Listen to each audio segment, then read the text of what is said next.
नमस्कार जय जगन्नाथ आम चैनल को आपण मानकु बहुत बहुत स्वागत। सांग माने 1 फेब्रुआरी रविवार दिन पवित्र माघ पूर्णिमा वर्ष 2026 सबुठारु बड़ पूर्णिमा माघ पूर्णिमा को माना जाउछि। तो चलित वर्षर माघ पूर्णिमा को बहुत ही खास माना जाउअछि एवं एही दिन केते सबु शुभ जोगर निर्माण हेबाकु जाउअछि। महालक्ष्मी जोग, अमृत सिद्धि जोग एमिति पूरा 62 प्रकारर शुभ जोगर निर्माण हेबाकु जाउअछि। एमितिरे एही दिन गाई को चुपचाप खुआई दियंतु। एही गोटिए जिनिस पूरा वर्ष केबे भी धन और अन्नर कमी हेब नाही। मृत्युदंड पितृदोष सबु किछि समाप्त होइजिब एवं समस्त ग्रह पीड़ा मध्य दूर होइजिब। भाग्य आपणकर चमकिबाकू लागिब। माँ लक्ष्मी आपणक पाखकू टाणी होई आसिबे। पूरा वर्ष आपणक पाखकू धन आसिब। आपणकर गरीबी समस्या दूर होइजिब। आपणकर समस्त दुख कष्ट अंत होइजिब।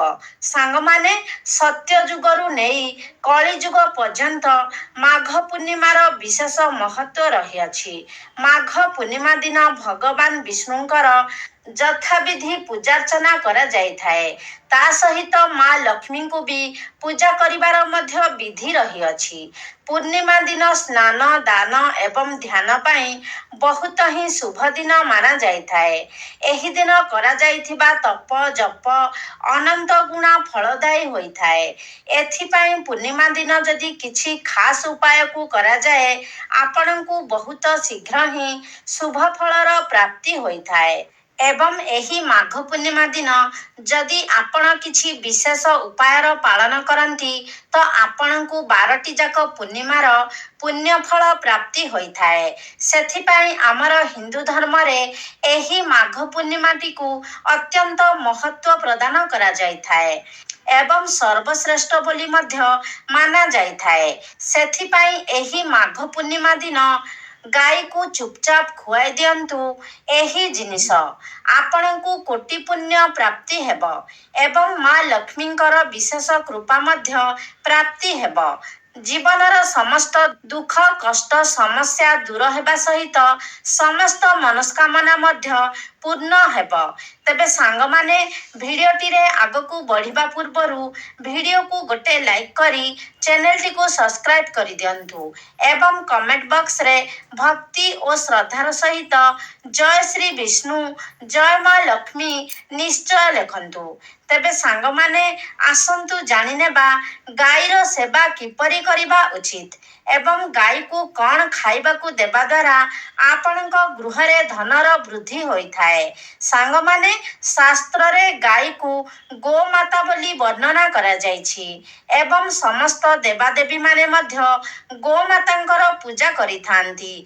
गाईर 5टी द्रव्य जहा कि गोबर गोमूत्र दही दूध एवं घी एही 5टी द्रव्य को अत्यंत पवित्र बोली माना जाइथाए। सांग माने गोमातांकर शरीर रे 33 कोटी देवादेवींकर निवास होइथाए।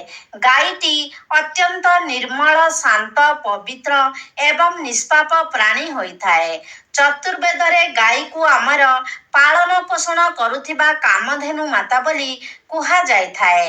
गाईर दर्शन मात्रे ही मनुष्यर हजारे पाप नष्ट होई जाइथाए। सेथिपाई एही निष्पाप गोमाता उपरे कदापि भी अत्याचार करिबा उचित नुहे। गाई को मारिबा किंबा कौनसी प्रकारर कष्ट देबा केबे भी उचित होई न थाए। एहा द्वारा आपण बहुत बड़ पापर भागी होइथांती। जो मनुष्य बिना स्वार्थ रे गोमातांकर सेवा करिथाए सेही मनुष्य को जीवन रे समस्त प्रकारर सुख सुविधा प्राप्त होइथाए एवं मृत्यु परे सेही व्यक्ति को ଗୋଲୋକ ମଧ୍ୟ ପ୍ରାପ୍ତ ହୋଇଥାଏ। ଯେଉଁ ନାରୀ ଗୃହରେ ବନାଯାଇଥିବା ପ୍ରଥମ ରୁଟିଟିକୁ ଗାଈକୁ ଖୁଆଇଥାଏ, ସେହି ନାରୀ ସାରା ଜୀବନ ସୁଲକ୍ଷଣୀ ହୋଇ ରହିଥାଏ। ତାର ସିନ୍ଦୁରକୁ ସର୍ବଦା ଭଗବାନ ରକ୍ଷା କରିଥାନ୍ତି। ଯେଉଁ ବ୍ୟକ୍ତି ଗାଈଠାରୁ ପ୍ରାପ୍ତ ପଞ୍ଚଦ୍ରବ୍ୟକୁ ନିଜ ଗୃହରେ ସର୍ବଦା ରଖିଥାଏ, ସେହି ଗୃହରେ ଦୁଃଖ କଷ୍ଟ କେବେ ବି ପ୍ରବେଶ କରିପାରି ନଥାଏ। ଏବଂ ଯେଉଁ ବ୍ୟକ୍ତି ପ୍ରତ୍ୟେକ ଦିନ ଗୋମାତାଙ୍କର କିଛି ନା କିଛି ସେବା କରିଥାଏ, ସେ ବ୍ୟକ୍ତି ଅତ୍ୟନ୍ତ ପୁଣ୍ୟଶାଳୀ ହୋଇଥାନ୍ତି। ଶାସ୍ତ୍ରରେ ଗୋମାତାଙ୍କୁ ମା ଲକ୍ଷ୍ମୀଙ୍କର ସ୍ୱରୂପ ବୋଲି ମାନା ଯାଇଥାଏ। ସେଥିପାଇଁ ଗୋମାତାଙ୍କର ପୂଜା କରିବା ଦ୍ୱାରା ଆପଣଙ୍କର ଜୀବନରୁ ଦରିଦ୍ରତା ଦୂର ହୋଇଯାଇଥାଏ। ପ୍ରାଚୀନ କାଳରୁ ହିଁ ଗୋମାତାଙ୍କର ସେବା କରିବାର ପରମ୍ପରା ରହି ଆସିଛି ଏବଂ ପ୍ରାଚୀନ କାଳରେ ମୁନି ଋଷିମାନେ ମଧ୍ୟ ନିଜର କୁଟୀରରେ ଗୋମାତାଙ୍କୁ ରଖି ତାଙ୍କର ସେବା କରୁଥିଲେ ଏବଂ ପ୍ରାଚୀନ କାଳରେ ରାଜା ମହାରାଜା ମାନେ ମଧ୍ୟ ଗୋଦାନ କରୁଥିଲେ। କାରଣ ଗୋଦାନ କରିବା ଦ୍ୱାରା ଅନେକ ଜନ୍ମର ପାପ ନଷ୍ଟ ହୋଇଯାଇଥାଏ ଏବଂ ମନୁଷ୍ୟକୁ ମୋକ୍ଷ ପ୍ରାପ୍ତ ହୋଇଥାଏ। ତ ସାଙ୍ଗମାନେ, ଯଦି ଆପଣଙ୍କର କୁଣ୍ଡଳୀରେ ପିତୃଦୋଷ ରହିଥାଏ, ତେବେ ଅନ୍ୟ ଉପାୟ ଗୁଡ଼ିକ ସହିତ ଆପଣ ଯଦି ପ୍ରତ୍ୟେକ ଦିନ ଗୋମାତାଙ୍କୁ ରୁଟି ଏବଂ କିଛି ଘାସ ଖାଇବାକୁ ଦିଅନ୍ତି, ତେବେ ଆପଣଙ୍କ କୁଣ୍ଡଳୀ ପିତୃଦୋଷରୁ ମୁକ୍ତ ହୋଇଥାଏ ଏବଂ ଆପଣଙ୍କୁ ପିତୃ ଆଶୀର୍ବାଦ ପ୍ରାପ୍ତି ହୋଇଥାଏ। ଏବଂ ଯଦି ଆପଣଙ୍କର ଜାତକରେ ଶନି ଦୋଷ ଲାଗିଛି କିମ୍ବା ଆପଣଙ୍କର କୁଣ୍ଡଳୀରେ ଶନି ନୀଚ ସ୍ଥିତିରେ ରହିଛନ୍ତି, ତେବେ ଆପଣ ପ୍ରତ୍ୟେକ ଶନିବାର ଦିନ କଳା ରଙ୍ଗର ଗାଈକୁ ରୁଟି ଏବଂ ଚାରା ଖାଇବାକୁ ଦିଅନ୍ତୁ। ଏହା ସହିତ ଗୋମାତାଙ୍କର ପୂଜା ମଧ୍ୟ କରନ୍ତୁ। ଏପରି କରିବା ଦ୍ୱାରା ଆପଣଙ୍କୁ ଶନି ଦୋଷରୁ ମୁକ୍ତି ମିଳିଥାଏ। ସାଙ୍ଗମାନେ, ଯଦି ଆପଣଙ୍କର କୁଣ୍ଡଳୀରେ ଶୁକ୍ର ଗ୍ରହଙ୍କର ସ୍ଥିତି ଦୁର୍ବଳ ରହିଥାଏ, ତେବେ କୁଣ୍ଡଳୀରେ ଶୁକ୍ରଙ୍କର ସ୍ଥିତି ମଜବୁତ କରିବା ପାଇଁ ଆପଣ ପ୍ରତ୍ୟେକ ଦିନ ଧଳା ରଙ୍ଗର ଗାଈକୁ ସକାଳେ ପ୍ରସ୍ତୁତ ହୋଇଥିବା ରୁଟି ଖାଇବାକୁ ଦିଅନ୍ତୁ। ଏପରି କରିବା ଦ୍ୱାରା ଆପଣଙ୍କର କୁଣ୍ଡଳୀରେ ଶୁକ୍ର ଗ୍ରହଙ୍କର ସ୍ଥିତି ମଜବୁତ ହୋଇଥାଏ।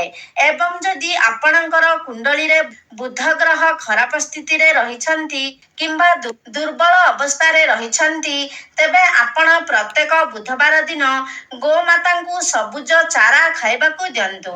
ଏପରି କରିବା ଦ୍ୱାରା ଆପଣଙ୍କର କୁଣ୍ଡଳୀରେ ବୁଧ ଗ୍ରହଙ୍କର ସ୍ଥିତି ଠିକ୍ ହୋଇଯାଇଥାଏ। ଯଦି ଆପଣଙ୍କର କୁଣ୍ଡଳୀରେ ମଙ୍ଗଳଙ୍କର ସ୍ଥିତି ଖରାପ ରହିଛି ଏବଂ ଏହି କାରଣରୁ ଆପଣଙ୍କୁ ଅନେକ ଗୁଡ଼ିଏ ସମସ୍ୟାର ସମ୍ମୁଖୀନ ହେବାକୁ ପଡ଼ୁଛି, ତେବେ ଆପଣ ଲାଲ ରଙ୍ଗର ଗାଈର ସେବା କରନ୍ତୁ। ବିଶେଷ କରି ମଙ୍ଗଳବାର ଦିନ ବିଶେଷ ରୀତିରେ ଗୋଟେ ଲାଲ ରଙ୍ଗର ଗାଈର ଆପଣ ସେବା ଶୁଶ୍ରୂଷା କରନ୍ତୁ ଏବଂ ମଙ୍ଗଳବାର ଦିନ ଆପଣ ଲାଲ ରଙ୍ଗର ଗାଈକୁ ଗୁଡ଼ ଏବଂ ଚଣା ଖାଇବାକୁ ଦିଅନ୍ତୁ। ଏପରି କରିବା ଦ୍ୱାରା ଆପଣଙ୍କର ଜାତକରେ ମଙ୍ଗଳଙ୍କର ସ୍ଥିତି ଠିକ୍ ହୋଇଯାଇଥାଏ ଏବଂ ମଙ୍ଗଳ ଆପଣଙ୍କୁ ଶୁଭ ଫଳ ପ୍ରଦାନ କରିଥାଏ। ତେବେ ଯଦି ଆପଣଙ୍କର କୁଣ୍ଡଳୀରେ ବୃହସ୍ପତିଙ୍କର ସ୍ଥିତି ଖରାପ ରହିଥାଏ, ତେବେ ବୃହସ୍ପତିଙ୍କର ସ୍ଥିତିକୁ ଠିକ୍ କରିବା ପାଇଁ ଆପଣ ରୁଟି ଉପରେ ଗୁଡ଼ ଏବଂ ଚଣା ରଖି ଗାଈକୁ ଖୁଆନ୍ତୁ। ଏପରି କରିବା ଦ୍ୱାରା ଆପଣଙ୍କ କୁଣ୍ଡଳୀରେ ବୃହସ୍ପତିଙ୍କର ସ୍ଥିତି ଠିକ୍ ହୋଇଯାଇଥାଏ। ବୃହସ୍ପତିଙ୍କୁ ମାଙ୍ଗଳିକ ଗ୍ରହ ବୋଲି କୁହାଯାଏ। ବୃହସ୍ପତି ଆପଣଙ୍କର ଜୀବନରେ ସମସ୍ତ ପ୍ରକାରର ମାଙ୍ଗଳିକ କାର୍ଯ୍ୟ ଉପରେ ପ୍ରଭାବ ପକାଇଥାନ୍ତି। ତେଣୁ ଆପଣଙ୍କ ଜୀବନରେ ଯେଉଁ ବି ସବୁ ଶୁଭ ଘଟଣା ଘଟିତ ହୋଇଥାଏ କିମ୍ବା ଆପଣଙ୍କ ସନ୍ତାନମାନଙ୍କର ସହିତ ଜଡ଼ିତ ପ୍ରତ୍ୟେକ ଘଟଣା ଆପଣଙ୍କର ବୃହସ୍ପତିଙ୍କର ସ୍ଥିତି ଉପରେ ନିର୍ଭର କରିଥାଏ। ତେଣୁ ବୃହସ୍ପତି କୁଣ୍ଡଳୀରେ ଭଲ ସ୍ଥିତିରେ ରହିବା ଆପଣଙ୍କ ଜୀବନ ପାଇଁ ଅତ୍ୟନ୍ତ ଗୁରୁତ୍ୱପୂର୍ଣ୍ଣ ହୋଇଥାଏ। ସାଙ୍ଗମାନେ, ଯଦି ଆପଣଙ୍କ ଗୃହରେ ସଦାସର୍ବଦା ଅଶାନ୍ତି ଲାଗି ରହୁଛି, ତେବେ ଆପଣ ନିଜ ଘର ଭିତରେ ଗୋବରର ଘଷି ଜଳାଇବା ଉଚିତ ଏବଂ ସେହି ଘଷିର ଧୂଆଁକୁ ଆପଣ ଆପଣଙ୍କ ଘରର ପ୍ରତ୍ୟେକ ରୁମ୍ରେ ବୁଲାଇ ଆଣନ୍ତୁ। ଏହା ଦ୍ୱାରା ଆପଣଙ୍କ ଘରର ସମସ୍ତ ନକାରାତ୍ମକ ଉର୍ଜା ଗୁଡ଼ିକ ନଷ୍ଟ ହୋଇଯାଇଥାଏ ଏବଂ ସକାରାତ୍ମକ ଉର୍ଜାର ସଞ୍ଚାର ହୋଇଥାଏ। ଗାଈର ଦୁଧ, ଦହି, ଘିଅ, ଗୋବର ଏବଂ ଗୋମୂତ୍ର ଏହି 5ଟି ଦ୍ରବ୍ୟର ମିଶ୍ରଣରେ ପଞ୍ଚଗବ୍ୟ ବନାଯାଏ। ଏହାକୁ ପଞ୍ଚଗବ୍ୟ ବୋଲି ମଧ୍ୟ କୁହାଯାଇଥାଏ ଏବଂ ଏହା ପାପନାଶକ ହୋଇଥାଏ। ସାଙ୍ଗମାନେ, ଯଦି ଆପଣଙ୍କ ମୁଖ୍ୟ ଦ୍ୱାର ନିକଟକୁ ଗୋମାତା ଆପେ ଆପେ ଆସନ୍ତି, ତେବେ ଆପଣ ତାକୁ ଖରାପ ବ୍ୟବହାର ନ ଦେଖାଇ ଆପଣ କିଛି ନା କିଛି ଖାଇବାକୁ ଦିଅନ୍ତୁ। ବିଶେଷ କରି ଆପଣ ଯଦି ପାରୁଛନ୍ତି ଗୋମାତାଙ୍କୁ ରୁଟି ଖୁଆନ୍ତୁ। ଏପରି କରିବା ଦ୍ୱାରା ଆପଣଙ୍କୁ ସୌଭାଗ୍ୟ ପ୍ରାପ୍ତି ହୋଇଥାଏ। କିନ୍ତୁ ଭୁଲରେ ମଧ୍ୟ ଆପଣ ଗାଈକୁ ଖରାପ ବ୍ୟବହାର ଦେଖାଇ ଘଉଡ଼ାଇ ଦିଅନ୍ତୁ ନାହିଁ। କାରଣ ଗାଈ ଯଦି ଆପଣଙ୍କ ଘରୁ ମନ ଦୁଃଖରେ ଫେରିଆସେ, ଉଦାସ ହୋଇ ଫେରିଆସେ, ତେବେ ଆପଣଙ୍କ ଗୃହରୁ ମା ଲକ୍ଷ୍ମୀ ମଧ୍ୟ ଚାଲି ଆସିଥାନ୍ତି। ଆପଣଙ୍କ ଗୃହକୁ ମା ଲକ୍ଷ୍ମୀ ପରିତ୍ୟାଗ କରିଦେଇଥାନ୍ତି। ପ୍ରତ୍ୟେକ ଦିନ ଘରର ନାରୀମାନେ ଗାଈ ପାଇଁ ଏକ ରୁଟି ବନାଇବା ଉଚିତ ଏବଂ ସେହି ରୁଟିଟିକୁ ଶ୍ରଦ୍ଧାପୂର୍ବକ ଗାଈକୁ ଖାଇବାକୁ ଦେବା ଉଚିତ। ଏହା ଦ୍ୱାରା ଆପଣଙ୍କୁ ଗୋମାତାଙ୍କର ଆଶୀର୍ବାଦ ପ୍ରାପ୍ତି ହୋଇଥାଏ ଏବଂ ଆପଣଙ୍କର ମନସ୍କାମନା ମଧ୍ୟ ପୂରା ହୋଇଥାଏ। ମାତ୍ର କିଛି ଲୋକ ଗୋମାତାଙ୍କୁ ବାସି ଖାଦ୍ୟ, ଖରାପ ହୋଇଯାଇଥିବା ଖାଦ୍ୟ ଏବଂ ଅଇଁଠା ଖାଦ୍ୟ ମଧ୍ୟ ଖୁଆଇ ଦେଇଥାନ୍ତି। ଏହାକୁ ଶାସ୍ତ୍ରରେ ମହାପାପ ବୋଲି ବର୍ଣ୍ଣନା କରାଯାଇଛି। ଏହିସବୁ ଖାଦ୍ୟଗୁଡ଼ିକୁ ଆପଣ ଅନ୍ୟ ପ୍ରାଣୀଙ୍କୁ ଖାଇବାକୁ ଦେଇପାରିବେ, ମାତ୍ର ଗୋମାତାଙ୍କୁ କେବେ ବି ଖରାପ ହୋଇଯାଇଥିବା ଖାଦ୍ୟ କିମ୍ବା ଅଇଁଠା ଖାଦ୍ୟ ଖୁଆଇବା ଉଚିତ ନୁହେଁ। ଯେହେତୁ ଗାଈକୁ ଗୋମାତା ବୋଲି ମାନା ଯାଇଥାଏ ଏବଂ ଗୋମାତାଙ୍କର ଶରୀରରେ 33 କୋଟି ଦେବାଦେବୀଙ୍କର ବାସ ହୋଇଥାଏ, ତେଣୁ ଗାଈକୁ ଏପରି ଖାଦ୍ୟ ଦେବାର ଅର୍ଥ 33 କୋଟି ଦେବାଦେବୀଙ୍କର ଅପମାନ କରିବା ସହିତ ସମାନ ହୋଇଥାଏ। ଆପଣ ଦେଇଥିବା ସେହି ଖରାପ ଖାଦ୍ୟକୁ ଗୋମାତା ଭୋକ କାରଣରୁ ଗ୍ରହଣ ତ କରିଥାନ୍ତି, ମାତ୍ର ଖାଦ୍ୟ ଦେଇଥିବା ବ୍ୟକ୍ତିଙ୍କ ଉପରେ ସେହି ପାପ ଲାଗିଥାଏ। ଗାଈ ଏକ ଶାକାହାରୀ ଏବଂ ପୁଣ୍ୟାତ୍ମା ପ୍ରାଣୀ ଅଟେ, ତେଣୁ ଗାଈର ଖାଦ୍ୟରେ କେବେ ବି ଆମିଷ ଦିଅନ୍ତୁ ନାହିଁ। ଆପଣ ଯଦି ଏମିତି କାର୍ଯ୍ୟ କରିଥାନ୍ତି, ତେବେ ଆପଣଙ୍କୁ ମହାପାପର ଭାଗୀ ହେବାକୁ ପଡ଼ିଥାଏ। ସାଙ୍ଗମାନେ, ଯଦି ଆପଣଙ୍କର କୁଣ୍ଡଳୀରେ ଚନ୍ଦ୍ର ଦୋଷ ଲାଗିଛି ଏବଂ ଯେଉଁ କାରଣରୁ ଆପଣ ଅନେକ ଗୁଡ଼ିଏ ସମସ୍ୟାର ସମ୍ମୁଖୀନ ହେଉଛନ୍ତି, ତେବେ ରୁଟି ଉପରେ ଧଳା ଲହୁଣୀ, ଘିଅ ଏବଂ କିଛି ଲୁଣ ଲଗାଇ ଆପଣ ଗୋମାତାଙ୍କୁ ଖାଇବାକୁ ଦିଅନ୍ତୁ। ଏବଂ ଯଦି ଜାତକରେ ଶନି ଦୋଷ ଲାଗିଛି, ତେବେ ଅଟାରେ କିଛି କଳା ରାଶି ମିଶାଇ ସେହି ଅଟାରେ ଆପଣ ରୁଟି ବନାଇବେ ଏବଂ ସେହି ରୁଟିକୁ ଆପଣ ଗୋମାତାଙ୍କୁ ଖୁଆଇ ଦିଅନ୍ତୁ। ଏପରି କରିବା ଦ୍ୱାରା ଆପଣଙ୍କୁ ଶନି ଦୋଷରୁ ମୁକ୍ତି ମିଳିଥାଏ। ଯଦି ଆପଣଙ୍କ ଗୃହରେ ଆର୍ଥିକ ସଙ୍କଟ ଦେଖାଦେଉଛି, ଧନଜନିତ ସମସ୍ୟା ଦେଖାଦେଉଛି, ତେବେ ଗୁରୁବାର ଦିନ ଆପଣ ଗାଈକୁ କଦଳୀ ଖୁଆଇବା ଶୁଭ ହୋଇଥାଏ। ଏହା ଦ୍ୱାରା ଆପଣଙ୍କର ଧନଜନିତ ସମସ୍ୟା ଦୂର ହୋଇଯାଇଥାଏ। ଗୋମାତାଙ୍କର ପିଠିରେ ଯେଉଁ କୁବଡ଼ ରହିଥାଏ, ସେଥିରେ ସୂର୍ଯ୍ୟକେତୁ ନାଡ଼ି ରହିଥାଏ ଏବଂ ଯଦି ଆପଣଙ୍କର ମୁଖ୍ୟ ଦ୍ୱାର ନିକଟକୁ ଗୋମାତା ଆସିଥାନ୍ତି, ତେବେ ତାଙ୍କର ସେହି କୁବଡ଼କୁ ଆପଣ ନିଶ୍ଚୟ ରୂପରେ ସ୍ପର୍ଶ କରନ୍ତୁ। କାରଣ ଏପରି କରିବା ଦ୍ୱାରା ଆପଣଙ୍କୁ ଅନେକ ଗୁଡ଼ିଏ ରୋଗରୁ ମୁକ୍ତି ମିଳିଥାଏ।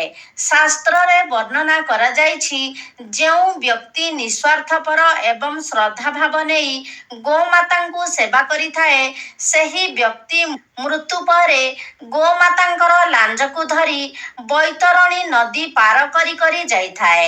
ସେହି ବ୍ୟକ୍ତିଙ୍କର କେବେ ବି ଅକାଳ ମୃତ୍ୟୁ ହୋଇନଥାଏ ଏବଂ ସେହି ବ୍ୟକ୍ତିଙ୍କୁ ସୌଭାଗ୍ୟ ପ୍ରାପ୍ତି ହୋଇଥାଏ। ଯଦି ଆପଣଙ୍କୁ ଦୁର୍ଭାଗ୍ୟ ପିଛା ଛାଡ଼ୁନାହିଁ, ସର୍ବଦା ପ୍ରତ୍ୟେକ କାର୍ଯ୍ୟରେ ଆପଣଙ୍କୁ ବିଫଳତା ହିଁ ହାତ ଲାଗୁଛି, ତ ଆପଣ ହାତରେ ଗୁଡ଼ ରଖି ଗୋମାତାଙ୍କୁ ଚଟାନ୍ତୁ। ଏପରି କରିବା ଦ୍ୱାରା ଆପଣଙ୍କର ଶୋଇ ରହିଥିବା ଭାଗ୍ୟ ଜାଗ୍ରତ ହୋଇଥାଏ ଏବଂ ଆପଣଙ୍କ ପ୍ରତ୍ୟେକ କାର୍ଯ୍ୟରେ ଆପଣଙ୍କ ଭାଗ୍ୟର ସାଥ ମିଳିଥାଏ। ଆପଣ ଯଦି ଗୋମାତାଙ୍କୁ ରାଶି ଲଡୁ କିମ୍ବା ରାଶିରେ ପ୍ରସ୍ତୁତ କୌଣସି ବି ଦ୍ରବ୍ୟ ଖାଇବାକୁ ଦିଅନ୍ତି, ତେବେ ଆପଣଙ୍କୁ ଅଖଣ୍ଡ ସୌଭାଗ୍ୟ ପ୍ରାପ୍ତି ହୋଇଥାଏ। ତେବେ ସାଙ୍ଗମାନେ, ଏହି ପବିତ୍ର ମାଘ ପୂର୍ଣ୍ଣିମା ଦିନ ଆପଣ ଗୋମାତାଙ୍କୁ ଏହି ଜିନିଷ ଗୁଡ଼ିକ ମଧ୍ୟରୁ ଯେକୌଣସି ଗୋଟିଏ ଜିନିଷ ଖୁଆଇ ଦିଅନ୍ତୁ। ନିଶ୍ଚୟ ଭାବରେ ଆପଣଙ୍କର ସମସ୍ତ ମନସ୍କାମନା ପୂର୍ଣ୍ଣ ହୋଇଯିବ। ତେବେ ସାଙ୍ଗମାନେ, ଆଶା କରୁଛି ଆଜିର ଭିଡ଼ିଓଟି ଆପଣମାନଙ୍କୁ ନିଶ୍ଚିତ ଭାବରେ ଭଲ ଲାଗିଥିବ। ଯଦି ଭଲ ଲାଗିଛି ତାହେଲେ ଲାଇକ୍ କରନ୍ତୁ, ସେୟାର କରନ୍ତୁ। ଆମ ଚ୍ୟାନେଲକୁ ଯଦି ସବସ୍କ୍ରାଇବ୍ କରିନାହାନ୍ତି ତାହେଲେ ସବସ୍କ୍ରାଇବ୍ କରିଦିଅନ୍ତୁ ଏବଂ କମେଣ୍ଟ ବକ୍ସରେ ଭକ୍ତି ଓ ଶ୍ରଦ୍ଧାର ସହିତ ଜୟ ମା ଲକ୍ଷ୍ମୀ ନିଶ୍ଚୟ ଲେଖନ୍ତୁ।